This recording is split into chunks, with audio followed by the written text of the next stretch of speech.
I want to say thank you. It's good to be with you. 네, 감사합니다. 그리고 함께해서 너무나 좋습니다. There's such passion in your worship. 이 예배 중에 너무 많은 열정을 느꼈어요. I've enjoyed both services so far. 그래서 지금까지 이 앞에 예배와 지금 같이 예배를 드리고 있는데 너무 좋습니다. I can tell there's passion in your heart coming out through your singing. 그래서 찬양을 통해서 여러분들 마음속에는 열정을 제가 느낄 수 있어요. Passion in your Bible reading. 그리고 성경을 읽는 중에 열정을 느낄 수가 있어요. And passion in your prayers. 또 기도 중에도 여러분들의 열정을 느낄 수가 있습니다. It's an honor to be in your country. 그리고 이 한국에 오게 된 것은 저에게 참 영광이에요. We're looking forward to the D6 conferences being held for the first time in your country this year. 이제 한국에서 제 1회 역사적인 그 D6 컨퍼런스가 이제 다가오고 있는데요. And many pastors in this region are participating. 많은 이 지역의 목사님들이 이 컨퍼런스에 참석하실 예정입니다. The goal of D6 is much like what probably you've observed in your own church through the years. 그리고 계속해서 수년간 여러분들 교회에서 여러분들이 직접 목격하고 계신 일들이 D6 컨퍼런스가 추구하는 것입니다. We've watched our kids grow up and become teenagers, 저희 자녀들이 자라나서 and oftentimes about 50% of those teenagers will walk away from church and from God. 많은 경우 거의 한 50%가 되는 우리 자녀들이 교회를 떠나요. 하나님을 떠나요. I think this is unacceptable and I suspect you do too. 이것은 정말 저희들이 받아들일 수 없는 현실이고 여러분들도 동일한 생각을 가지고 계실 거라고 믿습니다. I pastored for many years prior to going to the Christian ministry I'm at today. 지금 현재 사역하고 있는 이 기독교 사역 단체에 가기 전에 제가 수년간 목회를 했는데요.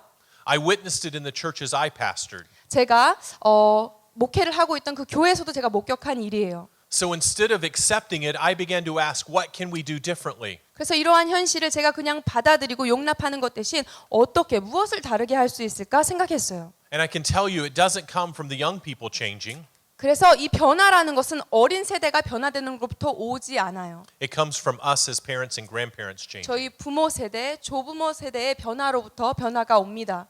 And so today I want to share with you a message that I've entitled, You Can't Delegate Lead Your Discipleship. 그래서 오늘 제가 이러한 제목을 제 설교에 붙여봤는데요. 위임할 수 없는 자녀의 신앙교육, 위임할 수 없는 자녀의 제자훈련입니다. So as we look at the word delegate, let's talk about what it could look like. 그래서 위임이라고 했을 때 이것이 어떠한 모습인지 한번 살펴볼까요? When I was younger, I changed the oil in my own car, but today I drive through those little quick oil changes and let somebody else do it. 제가 어렸을 때는 제가 직접 자동차 오일을 갈곤 했어요. 그런데 이제는 정비소에 가서 사람들이 빨리 제 오일을 교체하게 하죠. One of the things that I did when I was in college for a job is I worked in plumbing. 제가 대학교 때 했던 그 아르바이트 중에 하나는 배관공으로 일하는 것이었어요. I would install the water pipes and the drain pipes in new homes being built. 제가 거기 집들을 새로 짓는 곳에 가서 파이프도 설치하고 또 이렇게 하수구도 설치하고 이런 일을 했죠. But if something breaks in my home today, I call a plumber. 그런데 지금 저희 집에 뭐가 고장이 나면 저는 이 배관공을 불러요. And I will confess, I send my dress shirts out to the cleaners to be pressed. 제가 또 솔직하게 말씀을 드릴게요. 저는 제 셔츠를 집에서 빨지 않고 세탁소에 맡기고 그러면 거기서 다 다리미질까지 해줘요. Each one of those things I've just described, I could do, but I choose not to do it today. I say let other people do it. 지금 설명드린 모든 일을 제가 직접 다 할 수 있는 일들이지만 다른 분들이 하게 맡겨드립니다. This is called delegation. 이것을 바로 위임이라고 부르죠. Every now and then we bump into things we can't do. 우리가 가끔씩 할 수 없는 일, 그런 임무들이 우리에게 주어지는 상황이 있죠. When our kids were about to enter 8th grade, 저희 자녀들이 8학년쯤 됐을 때 my wife and I decided that they needed to have tutors to teach them advanced algebra and advanced math. 제 아내와 제가 수학, 대수학, 여러 가지 어려운 수학들에 대해서 과외 선생님을 조금 자녀들을 위해서 붙여줘야겠다 생각했어요. Because that's not my wife and mine's strength. 왜냐하면 제 아내와 저는 수학을 잘하지 못하기 때문이에요. We knew our limitations. 저희의 한계가 있지요. We're not all called to be teachers of algebra, thank goodness. 저희 둘 다 수학 선생님으로 하나님이 부르지 않으셨어요. 너무 감사해요. There are some things that we can delegate, but there are some things we cannot. 어떤 것들은 저희가 위임할 수 있는 것들이 있어요. 그런데 또 다른 어떤 것들은 저희가 결코 위임할 수 없는 것들이 있습니다. And discipleship is one of those items that the Bible calls us to actually do ourselves. 제자 양육이라고 하는 것, 자녀의 신앙 훈련은 성경이 우리 부모가 절대로 위임할 수 없는 우리의 책임이라고 말씀하고 계세요. We cannot delegate discipleship. 저희가 자녀의 신앙 교육을 누구에게도 위임할 수 없습니다. And beyond that, it starts in our home. 그것뿐만 아니라 이 자녀 양육이라고 하는 것은 저희 가정에서부터 시작되는 거예요. What we've noticed in America for the past 30 to 50 years 지난 3, 40년간 미국에서 저희들이 깨닫는 것은 is that slowly over time, the parents and the grandparents have begun to rely too heavily upon the church to do everything in discipleship. 시간의 지남에 따라 부모님들이 자녀의 신앙 교육에 관해서 교회가 너무 많은 것을 전담하기를 생각하고 위임해 드렸다는 거예요. But believe it or not, you as parents and grandparents are the number one spiritual influencers of your kids, 정말 either for the good or bad. 어려우시겠지만 여러분들 부모님이 긍정적인 것뿐만 아니라 또 부정적인 것까지 포함해서 자녀들에게 가장 큰 영향력을 미치시는 주체라는 거예요. If you're sitting with your spouse, you could probably turn and look at each other and say, you have a habit that your dad has or your mom has. 그래서 부부가 같이 앉아 있으면 이렇게 얘기하죠. 자녀들을 보고 이렇게 얘기해요. 너는 아빠가 가지고 있는 그 버릇 네가 똑같이 가지고 있구나. And that might get you in trouble. 그러면 이제 큰일 나는 거죠.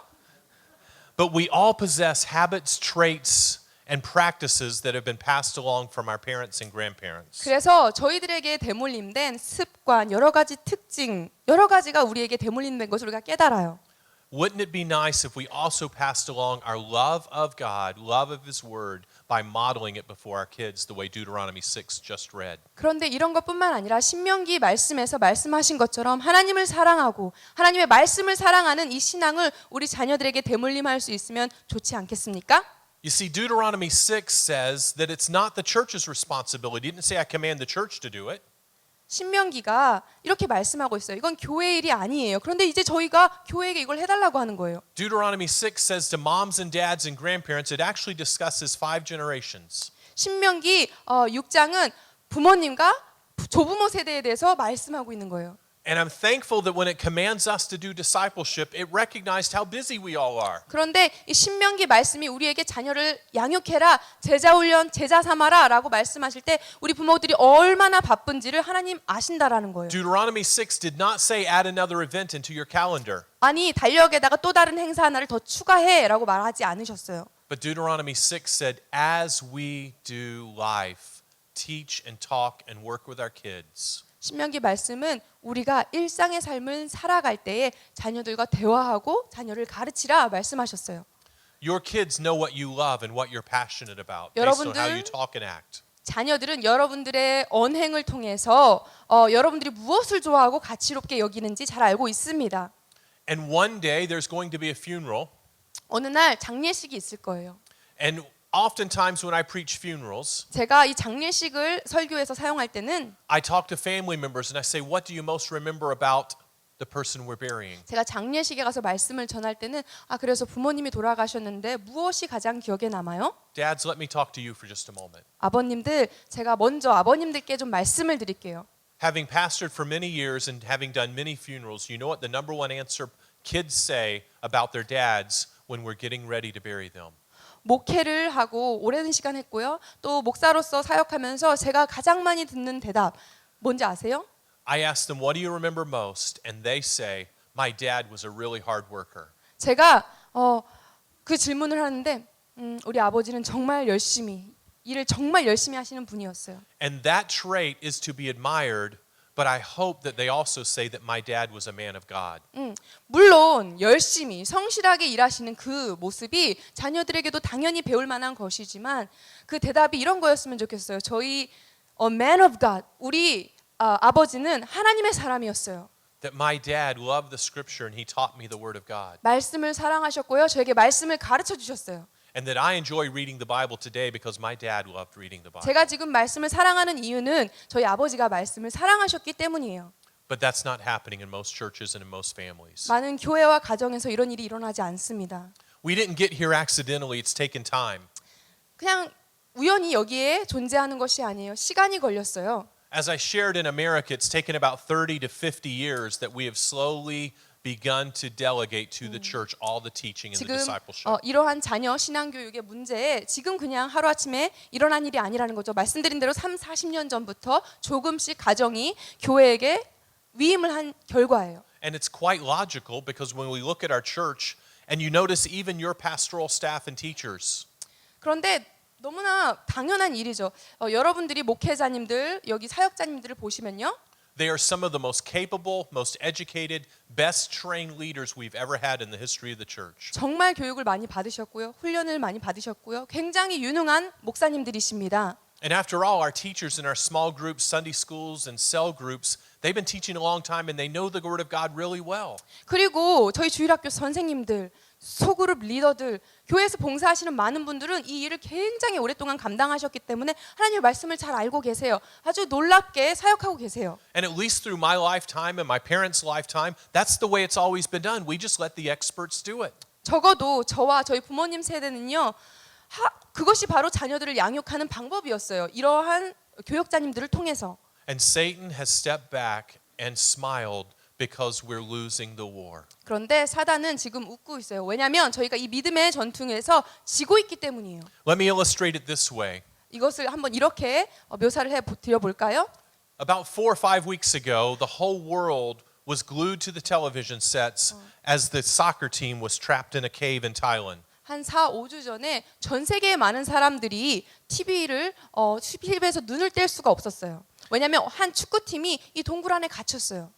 When they first entered, they only planned to be in there 30 minutes to an hour. 처음에 이 동굴에 들어갈 때는 30분, 1시간 있을 예정이었죠. But you notice that at the very end of this slide, they wound up 4 kilometers from the entrance of the cave. 그런데 여러분 보실 수 있는 것처럼 나중에는 4km나 동굴 안쪽으로 들어가게 되었어요. They didn't intend to go that deep. 그렇게 깊게 들어갈 계획이 아니었어요. They had gone in to have some fun after a 그냥 practice. 조금 연습 끝난 다음에 좀 재미있게 해본 거예요. But the rains came and they didn't know how strong the rains were 비가 왔는데 비가 얼마나 심하게 억수같이 왔는지 알지 못했어요. until the water began to rise and the soccer team had to move up to a little bit higher ground. 물이 차 올라와서 이 팀원들이 동굴 속으로 깊이 들어가야만 했어요. They thought they could wait it out and go back out when the waters receded. 기다렸다가 물이 조금 내려가면 밖으로 나갈 수 있겠지 생각했죠. But more rains came and they had to keep moving deeper to higher ground. 더 많은 비가 내리기 시작했고요. 오히려 더 깊이 들어갔어요. And deeper into the cave they went. 계속 깊이 들어갔어요.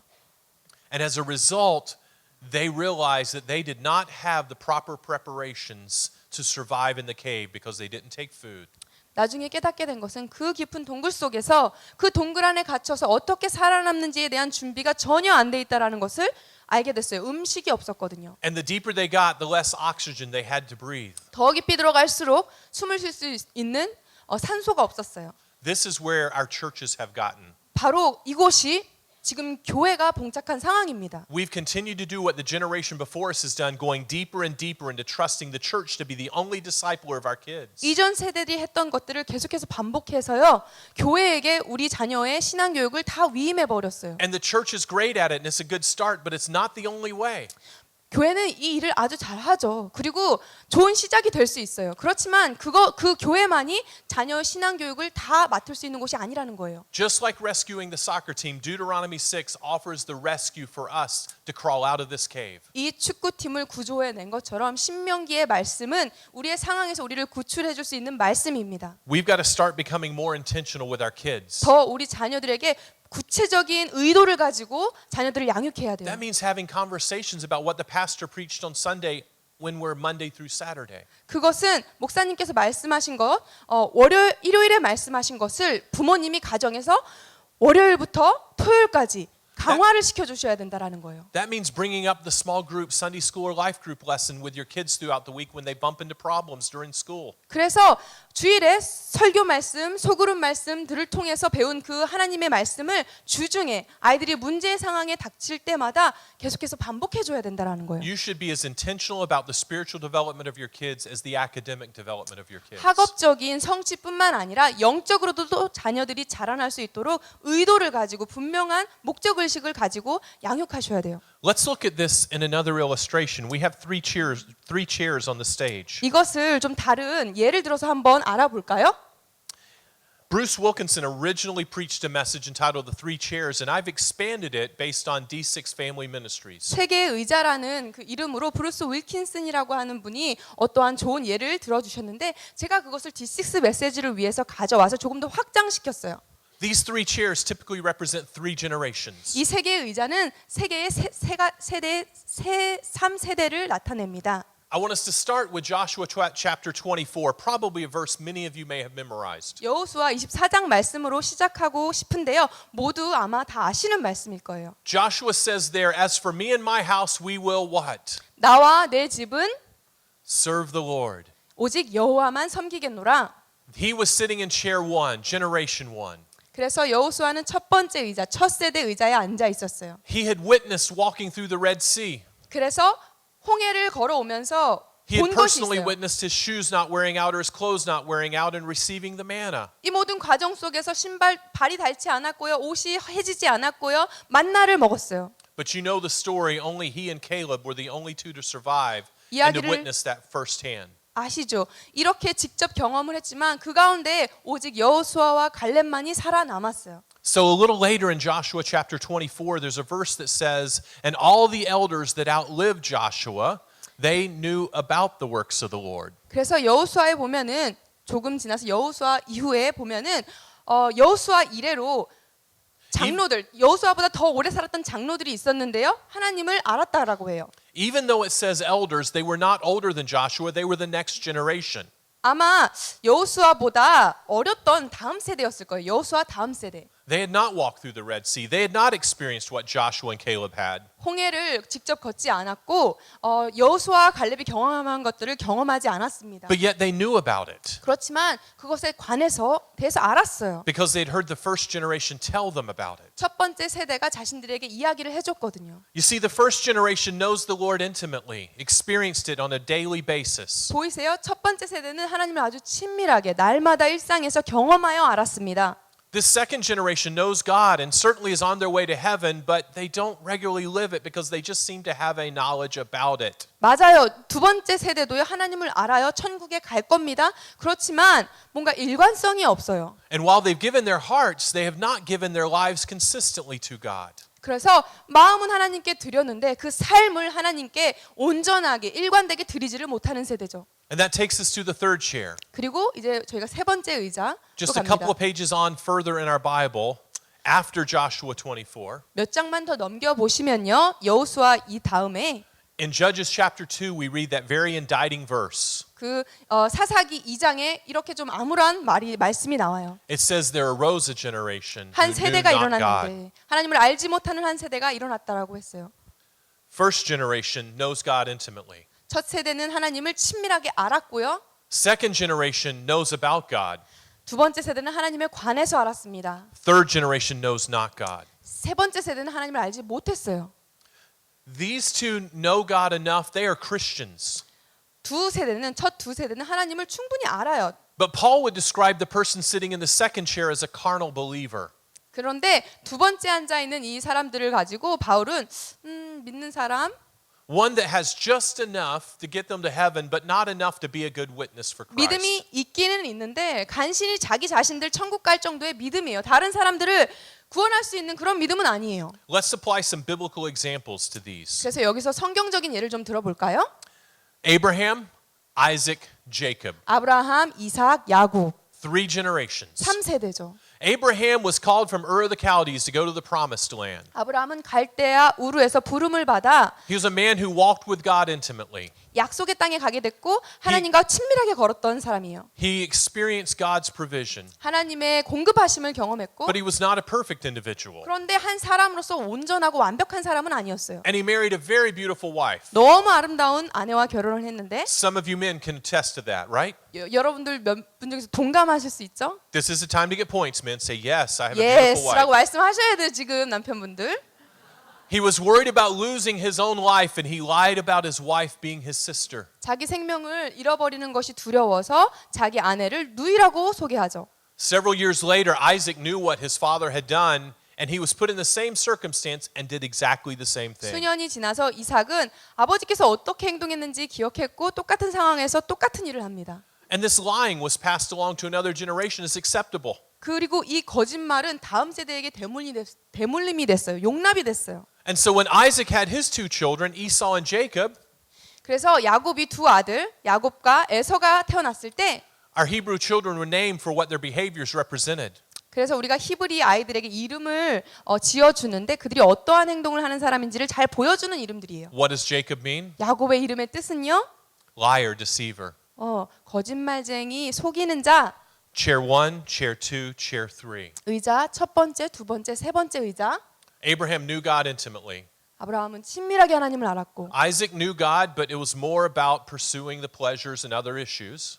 이삭은 하나님을 알았지만 하나님을 추구하고 하나님만 따르는 것보다 다른 것들을 따르는 것이었어요. And Jacob was all about himself, and we know that up until the time he wrestled with God and his name was changed to Israel. 야곱은 하나님은커녕 오직 자기 자신으로 가득 찼어요. 하나님과 씨름해서 새 이름 이스라엘을 받기까지는 오직 자기 자신만 아는 사람이었어요. Let's apply another set of generations. 다른 또 예를 들어 볼까요? David, Solomon, Rehoboam. 다윗, 솔로몬, 르호보암. David wrote all those psalms, a man who passionately pursued God's heart. 다윗은 모든 시편을 썼잖아요. 열정적으로 하나님을 따르던 사람이었죠. But what was his big sin we know about? 그런데 실수를 저질렀죠. 모두 다 알고 계시죠. The sin with Bathsheba. 밧세바와 간음을 하였죠. When he should have been in war, he was up on the rooftop. 전쟁에 나가서 전투를 해야 됐을 때 지붕에 올라갔어요. He witnessed that, lusted, and acted upon it. 그 여자를 보고 정욕을 품고 그렇게 행동했어요. And we know from that God brought consequences. 그래서 실제 하나님 앞에 심판의 결과가 있었죠. Solomon learned from his father David. 솔로몬이 아버지께로부터 배웠어요. And he didn't have commitment to just one woman. 그래서 한 여자에게만 자기 자신을 헌신하지 않았어요. We know from reading the Bible he had many wives and many concubines. 성경을 읽을 때에 많은 아내와 첩들이 있었다라고 하고 있어. David, even though he was imperfect, he pursued God's heart intimately. 다윗은 완전하지는 않았지만 아주 친밀하게 하나님의 마음에 합한 자로 하나님을 따랐어요. But if we're not careful, our compromise before our kids will cause them to go further in sin. 그런데 저희가 자녀들 앞에서 정말로 진지하게 저희들이 타협하지 않고 좋은 예를 보여주지 않는다면 자녀들은 그걸 보고 더 깊은 죄 가운데로 나아갈 거예요. And Solomon put pleasures first. 그래서 솔로몬은 자신의 육체의 정욕을 더 먼저 앞에 두었어요. Therefore, his son Rehoboam, learning from him, put himself first. 그래서 그 아들 르호보암은 자기 자신을 가장 첫 중요한 것으로 놓는 것을 배웠어요. And it's at that point the kingdom split into two, Israel and Judah. 그리고 이렇게까지 돼서 이 지경에서 왕국이 두 왕국으로 분열이 되었습니다. Let's apply this to us today. 자, 이것을 저희 삶에 한번 적용해 볼까요? A person sitting in chair 1 knows God, serves him in church and in the home consistently. 하나님을 알고요. 교회에서 하나님을 섬길 뿐만 아니라 삶에서도 하나님을 섬기는 사람, 첫 번째 의자에 앉아 있는 사람이에요. We're not perfect, but we openly pursue and witness and serve him each and every day. 우리는 완벽하지는 않지만 아주 공개적으로 우리 신앙에 대해서 이야기를 하고 하나님을 전하고 전도하고 영혼들을 위해서 일해요. The person in chair 2 puts pleasures first. 그런데 두 번째 의자에 앉는 사람들은 자신의 정욕과 먼저 쾌락을 먼저 앞에 둬요. And while we come to church and we give our money and we sing and we pray, 교회 와요, 돈도 줘요, 노래도 불러요. when we're at home, we often look like a different person. 집에 있으면 완전히 다른 사람 같이 생겼어요. We're pursuing our hobbies, our passions, and everything else that gets in the way of God. 우리 자신의 취미와 우리 자신의 열정을 따라서 And it confuses our kids. 그러면 우리 자녀들을 그것이 혼란시키는 거예요. Let me give you this from Revelation 3. 계시록을 한번 말씀드릴게요. God was talking through John to the church at Laodicea. 그래서 요한을 통해서 라오디게아 교회에게 말씀하고 계세요. And you remember that passage, he was kind of harsh. 그 말씀 구절을 기억하시죠? 조금 거칠게 말을 하는 거예요. He said to the people in the church, I wish that you were either hot or cold. 말씀하세요. 네가 차갑든지 뜨겁든지 했으면 좋겠다. Chair 1 or chair 3. 첫 번째 의자 아니면 세 번째 의자에 앉으면 좋겠다. And I was really confused by the next phrase until I understood this. 그런데 제가 그 다음 구절이 좀 헛갈렸었어요. 제가 이것을 깨닫기 전에는 헛갈렸어요. Chair 1 is not a hypocrite. 첫 번째 의자는요, 위선적인 게 아니에요. Chair 3 is not a believer. 세 번째 의자는요, 믿는 자가 아니에요. But we don't confuse people. 그런데 믿든지 안 믿든지 사람들을 혼란하게 하지 않는 사람들이에요. 첫 번째와 세 번째는. But chair 2 who puts pleasures first, looking like a Christian in church but not always through the week. 자신의 쾌락을 먼저 추구하고 교회에는 다니지만 그런 사람은 다른 사람들을 God said, I wish that the person in chair 2 were either hot or cold. 혼란시키고요. 하나님 말씀하시는 거예요. 네가 차갑든지 뜨겁든지 했으면 좋겠어. But because you're lukewarm, I want to spew you or vomit you out of my mouth. 그런데 네가 미지근하기 때문에 너를 내 입에서 뱉어버리고 싶다. That's pretty harsh words, isn't it? 너무 그쵸? 대단한 말씀이시죠? I wished I could tell you 제가 이렇게 말씀드리고 싶어요. that through my entire Christian adult life, I've sat in chair one. 제가 기독교인으로서 제 삶의 전생에서 항상 첫 번째 자리에 앉았었다라고만 말씀드리고 싶어요. But if I'm honest with you, I would tell you that there are times that the busyness of life had crept in. 그런데 정말 삶 속에서 너무 바쁜 일들 여러 가지 일들이 저에게 다가왔죠. Even in ministry, sometimes our calendar seems to become our taskmaster. 그런데 심지어 사역이라고 하는 환경 속에서도 우리의 바쁜 스케줄이 저희들의 주인과 같이 행세를 해요. And it's during those times, sometimes we slide back to chair two, forgetting our reading. 그래서 이러한 시즌에 저희가 두 번째 의자로 옮겨가게 돼요. 우리가 말씀 읽는 것도 잊어버리고 Forgetting to daily talk to God in prayer. 날마다 하나님께 말씀, 대화를 하면서 기도하는 것도 잊어버리고 Forgetting to lean into our kids with spiritual conversations on a regular 우리 basis. 자녀들의 삶에 정기적으로 먼저 다가가서 영적인 대화를 하고 양육을 하는 것도 You 잊어버리죠. see, when we don't have conversations with our kids, then our kids can't hold us accountable. 우리 자녀들이 대화가 부모님과 없다면 어떻게 우리에게 모든 것들을 오픈하고 나눌 수 있겠어요? But when we talk to our kids, then it's a reminder that we need to be consistently living a Christian life before them. 그럼 어떻게 우리가 사실 자녀들 때문에라도 신앙생활을 할 수 있겠어요? 우리가 정기적으로 대화를 할 때 우리의 신앙생활도 자녀들의 본이 되기 위해서 일관성을 가지고 유지하게 되는 거예요. When we sit in chair two, temptation creeps in so easily. 그런데 이 두 번째 의자에 앉아 있을 때 유혹이라고 하는 것이 슬그머니 들어오는 거예요. And deep sin that hurts the family. 그리고 더 중한 죄가 가정을 깨뜨리고 아프게 하는 거예요. We need to recognize that and get up and move back over to chair one. 그래서 이것을 깨닫고 우리가 일어나서 첫 번째 의자로 옮겨가 앉아야 합니다. Because I think you realize the principle is wherever we sit, our children sit one position to the left. 자, 여기서 보는 예는요, 원리는 뭐냐면 우리가 어디에 앉든지 우리 If you 바로 sit in 옆에 chair 자녀가 one, they 앉게 most 된다는 likely 거예요. sit in chair two. 만약에 여러분들이 첫 번째 의자에 앉는다면 두 번째 의자에 자녀가 앉을 확률도 있어요. And if you sit in chair two, they most likely sit in chair three, 두 very 번째 의자에 confused. 앉는다면은 자녀들을 혼란시키기 때문에 세 번째 의자에 자녀들이 앉게 될 확률이 많아요. It's no wonder that our kids are growing up in chair three and walking away from church because they're viewing our lives going, I don't want to be that inconsistent. 당연한 일이죠. 저희가 두 번째 의자에 이런 식으로 자녀들을 혼란시키면서 앉아 있을 때 자녀들이 우리의 삶을 보면서 난 저런 신앙이라면 싫어 하고 교회와 신앙을 떠나는 것은 너무나 당연한 결과예요. Our kids want genuineness. 저희 자녀들은요, 진실된 거, 진정한 것을 원합니다. They want a mom and dad who is modeling Christianity before them and talking to them about it. 기독교 신앙을 정말로 본을 보이는 그런 부모님들을 원해요. They may roll their eyes outwardly, but on the inside, they really crave it. 아마 여러분들이 다가가서 대화하려고 하시면 눈을 굴리면서 관심이 없는 척 겉으로는 하겠지만 그 마음 깊은 곳에서는요, 부모님과의 관계와 소통을 너무나 간절히 원하고 있어요. Maybe you're identifying with some of the tendencies of sitting in chair two. 그래서 아마 여러분들 중에 많은 분들은 너무나 쉽게 두 번째 의자에 내가 앉기가 쉽구나라는 것을 If so, you 깨닫게 되실 to 수도 chair 있어요. one.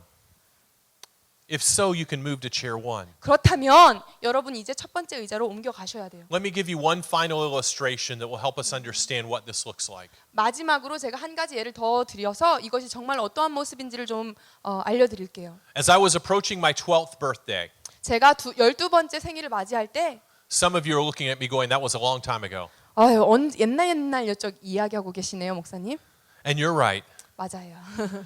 My parents rented out a skating rink. 저희 부모님이 스케이트장을 대여했어요. And they invited friends from school and church to my birthday party. 교회랑 학교에서 제 생일 파티에 친구들을 초대했어요. About 30 came to the party. 한 30명 정도가 생일 파티에 왔는데 And as a result, I got 30 presents. 그 결과 제가 30개의 선물을 받게 됐습니다. Come on, be honest. That's what 12-year-old boys think about, the presents. 네, 그렇죠. 뭐 다 그렇죠. 12살인데 선물밖에 생각을 못 하죠, 지금. Well, we had the skating rink out in this part and the snack area over in this part separated by this little 3-foot half wall. 네, 그래서 이쪽으로는 스케이트장이 있었고 이쪽 한쪽에는 여러 가지 간식을 먹는 곳이 있었고 No matter 거기를 where 이제 I've gone in the 구분하는 world or country, the skating rinks 낮은 all 벽이 look the same. 있었어요. 뭐 스케이트장이 뭐 다 비슷한 거 아닌가요? And they lined up my presents on that little half wall. 그래서 거기에 제 선물을 쭉 다 나열해 놨어요. So the whole time I'm skating leading up to the birthday cake and presents, I get to skate around the rink and see all those presents. 그래서 제가 스키를 딸 때마다 저렇게 스키를 타고 돌아오는 길에 케이크와 Wondering what's 선물을 보게 inside. 됐죠. 그래서 뭐가 그 안에 들어있을까? Now, I must tell you that the most common present given to a 12-year-old boy back when I was 12 was a model car. 제가 옛날에 12살일 때 이 12살짜리 남자애가 받을 수 있는 가장 최고의 선물은 모형 자동차. Has anybody ever put together a model car? 모형 자동차 조립해 보신 분 있으신가요? We have a 슬라이드 picture 좀. of a model car up here. Let me show it to you.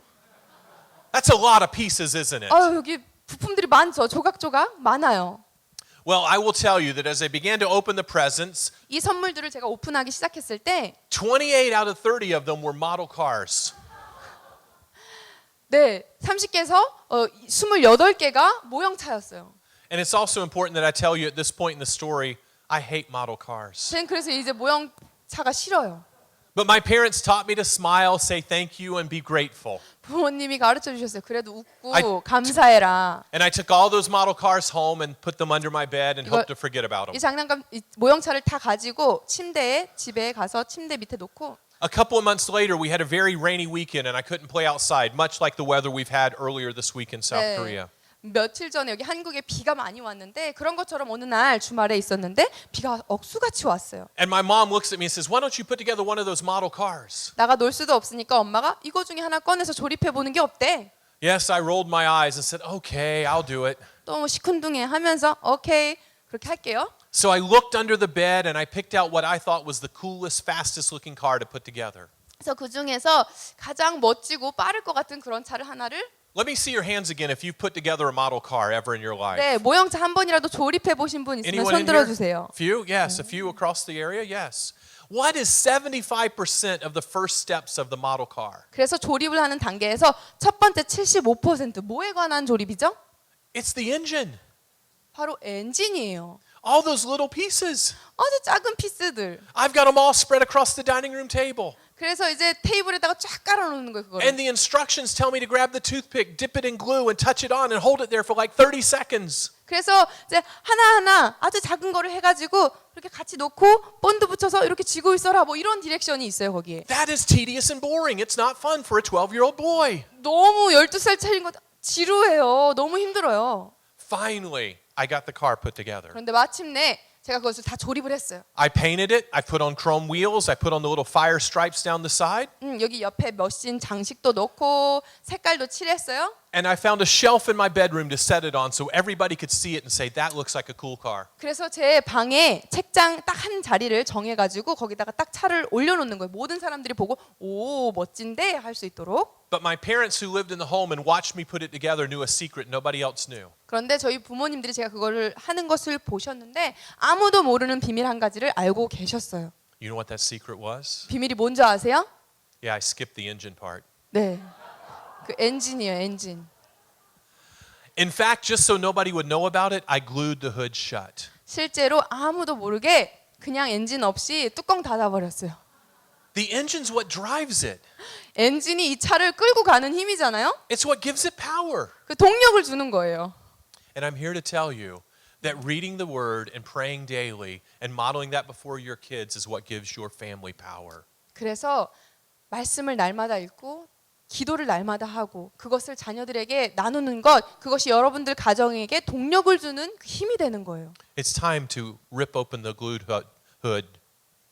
그래서 갖다 붙인 그 뚜껑을 뜯어낼 때입니다, 이제. And it's time to do the work to build that engine. 그리고 이제 그 엔진을 하나하나 만들어가기 시작할 때예요. At first it may seem a little tedious, 처음에는 좀 지루하게 느낄지도 몰라요. but it is worth the work. 그런데 정말로 그렇게 일할 만한 노력할 만한 가치가 있는 일이에요. Because Satan's trying to get at your family. 왜냐하면은 사단은 여러분들의 가정을 삼키려는 거 He's 그 trying to get 전략이 at your 있어요. kids. 그래서 자녀들을 삼키려고 하는 전략이 있어요. In fact, the verse we read in Nehemiah chapter 4 is about preserving the families. 실제로 오늘 읽은 느헤미야 4장 14절 말씀은 우리 가정을 어떻게 지킬 것인가? You see, Nehemiah was building the wall as Ezra has completed the temple. 에스라가 성전을 완성을 했고 느헤미야는 성벽을 건축하고 재건하고 있었어요. And certainly there were enemies on the outside of the wall, 예, 그 성벽 밖에 대적들이 있었죠. but there were also fightings and squabbles inside the wall. 그런데 안에도 조롱하고 싸우는 그런 일들이 있었어요. 성벽 안에도. And Nehemiah was trying to share with them that your enemy is not on the inside of the wall, it's on the outside of the wall. 그래서 느헤미야는 사람들에게 권고하는 거예요. 아니, 적은 이 안에만 있는 게 아니야. 밖에도 대적이 있어. And that verse in Nehemiah 4:14 says as follows, and I'll paraphrase.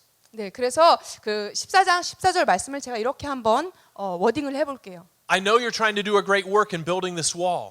멋진 일을 하려고 하는 거 알아요. 이 성벽을 재건하는 거 알아요. But look around you and see how great and awesome our God is. 그런다면 주변을 돌아보세요. 우리 하나님이 얼마나 멋지고 놀라우신 하나님이신지. Recognize who the enemy is. 그리고 진짜 대적이 누군지를 분명히 아세요. And fight for your brothers, your sisters, your wives, and fight for your homes. 형제, 자매, 부인과 가정을 위해서 싸우세요. There's some boxing gloves. 그래서 복싱 글러브가 있습니다. Are you ready to fight today for your family? 여러분들 가정을 위해서 이제 싸우실 준비가 되셨습니까, 오늘? Are you ready to move from the second chair to the first chair? 두 번째 의자에서 첫 번째 의자로 옮겨가실 준비가 되셨습니까? We may look at our kids and say, hey, I haven't been doing it right all the time. 아마 우리 자녀들을 보고 이렇게 말해야 될지 모르겠어요. 내가 항상 잘했던 건 아니야. And I would say to our kids, please be patient with me. 그리고 자녀들에게 나를 좀 참아줄래? 인내를 좀 해줄래? But we're going to spend some time praying together. 우리가 근데 같이 조금 기도하면서 시간을 And 가질 it 거예요. doesn't need to be a long time. 긴 시간일 필요가 없어요. It could be as simple as walking up to your son or daughter 그냥 아들, 딸에게 다가가서 and saying, how can I pray for you today? 오늘 너를 위해서 어떻게 기도해 줄 수 있을까? And when they share, we whisper a 30-second or a 1-minute prayer for them. 그 기도 제목을 이야기해 준다면 30분, 1분 그들 귀에다 속삭이면서 기도해 줄 수 있어요. We share with them an encouragement from a verse we've read devotionally. 날마다 읽는 큐티의 본문 중에서 그들을 축복할 만한 말씀 한 구절을 찾을 수 있어요. And at that point, we'll be modeling what Deuteronomy 6 says, to love, fear God, and teach them to love and fear Him and love His word. 그래서 그 순간이 바로 신명기 말씀에 하나님을 사랑하고 하나님을 경외하고 말씀을 자녀들에게 가르치라. 그것을 우리 자녀들에게 보여주는 본을 보이는 그 순간이 될 수가 있어요. Are you ready to fight for your grandkids? 우리 손주들을 위해서 싸우실 준비 되셨습니까? If you are a teacher or a staff member in this church, I want you to listen to me for a moment. 만약에 여기 주일학교 교사이시거나 교육자이시라면 잘 듣기를 원해요, 지금. It is not your job alone to disciple this church. 여러분, 이 교회 전체를 제자 양육하는 것은 오직 여러분들만의 일이 아니에요. There are parents and grandparents in here who would like to do it with you. 여기 부모님과 할아버지, 할머니들이 계세요. 여러분들과 같이 동역하기를 원하세요. So you're going to not only teach the age group that you are teaching. 그래서 여러분들이 담당하신 그 연령대만 가르치시는 게 아니라 How many teach small children, or teenagers in here? 어린이들 10대 가르치시는 Let me see 분들 your 한번 hands. 손 들어 볼까요? Yes, all over. 예, I 많이 want you to 계시네요. not only work with the small children, teenagers, and the preschoolers. 10대 I want you to work 어린이, with their parents too. 유치원 그 아이들만 가르친다고 생각하지 마시고 그 부모님들까지도 좀 바라보세요. You say, "Oh no, you're adding too much to me." 나에게 너무 많은 것을 일을 주시는데요. Here's all you're going to do. 이게 하시는 일이 이거예요. You catch the parents in here before or after church. 여기 교회 오시기 전이나 예배 You tell them 전이나 what you're 후에 studying. 그리고 부모님을 잠깐 찾아가셔서 뭐 공부하고 계신지 말씀해 주세요. You compliment their kids, 그리고 아이들을 칭찬해 주세요. even if they're one of the wild ones. 제일 크게 떠드는 애라도 그 부모님한테 가서 Find 칭찬해 something 주세요. good to affirm them with. 뭔가 그 아이 안에서 좋은 것을 찾아서 칭찬해 주세요. Give them questions they can ask about the story you taught. 그래서 질문을 던져서 이야기해 주신 그 이야기에 대한 여러 가지를 알게 해 주세요. You take what your pastor and staff is leading you on Saturday mornings with the discussion. 그래서 저희 토요일 날 아까 전에 전세대 예배가 있다고 했는데 그때 말씀을 나누시는 목사님의 메시지에서 뭔가를 나눠 보세요. And instead of spending an hour every day, just spend a minute or two every day, the way Deuteronomy 6 says. 그래서 하루에 1시간씩 시간을 할애하시기보다 신명기에서 말씀하시는 1분, 2분 그렇게 한번 해보세요. As you're sending them off to school or driving them to a place. 학교에 보내실 때, 픽업을 하실 때, As they're coming back in home at night or having dinner. 밤에 집에 돌아와서 저녁을 먹을 때 We just have a little discussion. 그냥 작게 이야기, 대화를 나누는 거예요. It may only last 3 to 5 minutes. 한 3분, 4분? But those 3 to 5 minutes add up through the week. 그런데 이러한 3, 4분의 날마다의 순간순간들이 주중에 계속 이어지는 거예요. This is how we fight for our kids. 이것이 어떻게 우리가 우리 자녀를 위해서 싸우는지 그 비법입니다. If you're a grandparent in here, listen up carefully. 여기 혹시 할머니, 할아버지, 조부모님들 계시다면은 잘 들어보세요. Maybe you're sort of lamenting that you wished you'd have heard a message of family ministry 30 years ago. 마음 아파하실 수 있어요. 지금 내가 이거를 옛날에 더 젊었을 때 들었다면 어떨까? You probably, like the cave, you just kind of continue to do what your parents had done, and you feel like, hey, I could have done some things differently. 그리고 부모님이 자기에게 양육하셨던 것들을 생각하면서 내가 좀 다르게 할 수 있었을 텐데. But while we can't change the past, your kids love you enough that if you went to them and says, "Hey, I want to do a few things different with you and the grandchildren," they would listen. 그런데 저희가 과거는 바꿀 수 없어요. 그런데요, 여러분, 자녀들에게 가서 정직하게 내가 뭔가 몇 가지를 좀 다르게 하고 싶어, 다시 하고 싶어 하면은 아이들이 너무 좋아할 거예요. God has inherently planted in all kids and grandkids a desire to love and connect with their parents and 하나님께서 grandparents. 이미 우리 모든 자녀들과 우리 모든 손주들에게 하나님을 향한 갈망을 하나님이 이미 물려주셨어요. How many in here do not raise your hand, but you recognize single parents in our church? 손 들지 않으셔도 돼요. 혹시 여기 한부모로서 양육하고 계신 분 계신가요? It's time that we fight for our single parents. 이제 우리가 함께 이러한 부모님들을 위해서 함께 싸울 때입니다. You see, they're usually working more than one job, 대부분 한 가지 잡만 있는 게 아니라 trying to 많은 일을 make 하세요. ends meet, 그래서 모든 것들, 필요한 것들을 다 얻기 trying to be 위해서 both mom and dad 엄마 throughout the 아빠 week. 역할을 다 감당하고 계신 분들이죠. And they could really use your encouragement and your help leaning into their lives and assisting. 그래서 여러분들 그들이 자녀들을 양육하는데 여러분들의 격려와 여러분들의 도움이 너무 필요해요. This is how the family of God works. 그것이 어떻게 하나님의 가족, 하나님의 권속이 어떻게 함께 하는지 이 비법입니다. It does 이것이 not need to be biological. 그냥 오직 생물학적인 가정들 안에서만 일어나는 일이 아니에요. Some of you in here have been married a long time, 여기 계신 분들 중에 많은 분들은 결혼 생활하신 지 오래되신 분들도 있어요. and you've experienced some bumps in the road. 그래서 여러 가지 문제들을 경험하셨을 수도 You've 있어요. got sage wisdom and experience. 그래서 아주 지혜와 여러 가지 경험을 가지고 계십니다. 이미 There's some young married couples who could really use your counsel and your wisdom. 이제 갓 결혼하신 많은 부부들 중에 여러분들의 상담과 조언이 너무나도 필요한 분들이 있을 수 있어요. And based on what I know about the millennial generation, they 제- would welcome it. 제가 아는 바로는 이 밀레니얼 제너레이션 젊은 친구들은 이것들이 너무 필요해요. This is the family of God working together. 이것이 하나님의 가족, 하나님의 권속들이 함께 동역하는 방법입니다. Are you ready to fight? 함께 싸우실 준비가 되셨습니까? That means changing some behaviors. 그것은 실제로 이런 생각뿐만 아니라 행동도 Are 바꾸신다는 you ready 거예요. to move from chair 2 to chair 1? 두 번째 의자에서 첫 번째 의자로. I want you to move so far over in chair 1, there's room for your kids to sit right next to you. 저는 여러분들이 첫 번째 의자에서도 안쪽으로 바짝 옮겨가셨으면 좋겠어요. 그래서 자녀들이 바로 옆에 앉을 수 있도록. And there's room for your grandkids in that same chair. 그리고 그 똑같은 첫 번째 의자 안에서 손주들을 위해서도 자리가 있도록. Let's pray. 같이 기도할까요?